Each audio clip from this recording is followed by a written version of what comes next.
खामखेडा तालुका देवळा परिसरात सुळे डावा कालव्यातून बंदिस्त पाईपलाईनद्वारे शेतकऱ्यांच्या शेतामध्ये कालव्याचे पाणी पोहोचावे या उद्देशाने पाईपलाईन टाकण्याचे काम सुरू करण्यात आले आहे।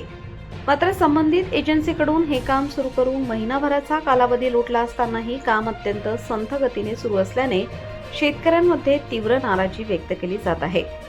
पाईपलाईन टाकण्यासाठी अनेक शेतांमध्ये खोदकाम करण्यात आले आहे। या खोदकामामुळे शेतकऱ्यांच्या शेतातील जलस्रोतांच्या पाईपलाईन फुटल्या असून पाण्याचा पुरवठा खंडित झाला आहे।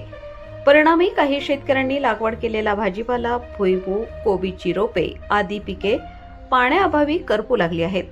तसेच काही शेतकऱ्यांना या कामामुळे शेतजमीन पडीक ठेवावी लागल्याने नियोजित पिकांचे वेळापत्रक कोलमडून गेले आहे। त्यामुळे शेतकरी आर्थिक संकटात सापडले असून संबंधित कामाबाबत संताप व्यक्त करत आहेत। या संदर्भात खामखेडा येथील लोकनियुक्त सरपंच ॲडव्होकेट वैभव पवार यांच्याकडे शेतकऱ्यांनी तक्रार केली। त्यानंतर सरपंच ॲडव्होकेट पवार यांनी प्रत्यक्ष घटनास्थळी जाऊन पाहणी केली असता संबंधित कंत्राटदारामार्फत गेल्या अनेक दिवसांपासून काम अत्यंत संथ गतीने सुरू असल्याचे निदर्शनास आले। विशेष म्हणजे या कामावर सुळे डावा कालवा विभागाच्या अधिकाऱ्यांचे कोणतेही प्रभावी नियंत्रण नसून संबंधित कंत्राटदार मनमर्जीपणे काम करत असल्याचा आरोप शेतकऱ्यांनी केला आहे। वेळेत काम पूर्ण न करता सर्वत्र खोदकाम करून ठेवण्यात आल्याने शेतकऱ्यांना मोठ्या अडचणींचा सामना करावा लागत आहे।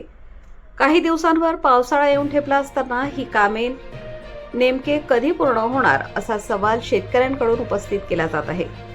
संबंधित कंत्राटदाराचे कंत्राट रद्द करण्यात यावे तसेच विभागाने तातडीने लक्ष घालून कामाचा वेग वाढवावा।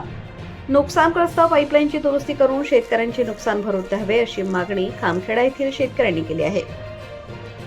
दरम्यान खामखेडा येथील शेतकरी रवींद्र लक्ष्मण शेवाळे यांच्या शेतात गेल्या अनेक दिवसांपासून खोदकाम सुरू असून पाईपलाईन टाकत असताना वारंवार तांत्रिक अडचणी निर्माण होत असल्याचे समोर आले आहे। पाईप टाकल्यानंतर ते व्यवस्थित बसत नसल्याने पुन्हा बाहेर काढून नव्याने खोदकाम व बुजवण्याची प्रक्रिया केली जात आहे। त्यामुळे शेतीचे मोठे नुकसान होत असून शेतकरी संतप्त झाले आहेत। तोंडावर पावसाळा येऊन ठेपला आहे। शेतीची मशागत कधी करायची आणि पुढील पिकांची लागवड कधी करायची हा मोठा प्रश्न निर्माण झाला आहे। त्यामुळे तात्काळ हे काम पूर्ण करावे अन्यथा बंद करून माझी खोदकाम केलेली शेती पूर्ववत करून द्यावी अशी मागणी शेतकरी रवींद्र शेवाळे यांनी केली आहे। रवींद्र लक्ष्मण शेवाळे 164 गट नंबर। इथं इंजिनियर येत नाही। पाईप दोन टाइम खोदले, 2 टाइम पाईप काढले त्यांनी। परत असं झालंय, परत खोदकाम केलं आणि टी कुठं गेला आणि खोदकाम कुठं गेला डायरेक्ट। आणि यांचा सर्वे 164 मध्ये आहे ना, सरळ दाखवतोय। मग सरळ डिस्ट्रीब्युशन पाहिजे होतं का वाकावर टाकले त्यांनी। इथलं पूर्ण गंज आता माझं 2 दिवसा पाऊस पडणार आहे तोपर्यंत माझं शेत जाईन ते पडलेलं आहे। काढण्याची वापी अजून जाईन ते आहेत। तिथं मी करायचं काय आता? याच्यात कोण दखल केला आता? सुपरवायझरला सांगतोय, आता बोलतो, दुपारी बोलतो, सायंकाळी बोलतो। 8 दिवसापासून नुसतं उडाउडीचे उत्तर देत आहेत। काय करायचं आता? नमस्कार, मी ॲडव्होकेट वैभव लताबाई धर्मा पवार, प्रथम लोकनियुक्त सरपंच ग्रामपंचायत खामखेडा तालुका देवळा। माझ्या खामखेडा गावात जाणारा जो सुळे डावा कालवा आहे, या कालव्यातून जे लाभ क्षेत्रात येणारे लोक आहेत, या शेतकऱ्यांच्या शेतामध्ये बंदिस्त पाईपलाईनद्वारे पाणी नेण्यासाठी शासनाकडून प्रस्तावित पाईपलाईन करण्यात आलेली होती आणि या ठिकाणी हे काम सुरू करण्यात आलं आहे। मात्र गेल्या महिनाभरापासून या कामाला सुरुवात केली गेली असून अतिशय संथ गतीने हे काम सुरू आहे। मी आता आहे खामखेडा येथील रवींद्र लक्ष्मण शेवाळे यांच्या शेतामध्ये। या शेतामध्ये वारंवार ज्या महिनाभरापासून हे जे काम सुरू आहे, पाईप टाकण्यासाठी JCBच्या साहाय्याने चारी करण्यात येत आहे, खोदकाम करण्यात येत आहे।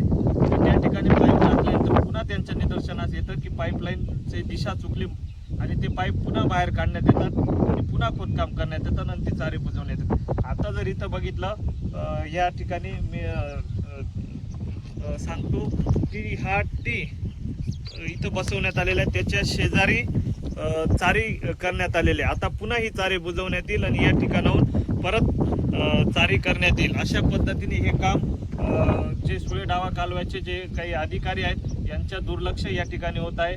संबंधित एजन्सीकडून वारंवार चुका करून शेतकऱ्यांच्या शेतात खोदकाम केलं जाते व शेतीचं प्रचंड नुकसान केलं जात आहे। आता काही दिवसांवरती पावसाळा येऊन टेपलाय, शेतीची मशागत पूर्ण करायचे, पावसाळ्यापूर्वी हे नियोजन होणं गरजेचं आहे.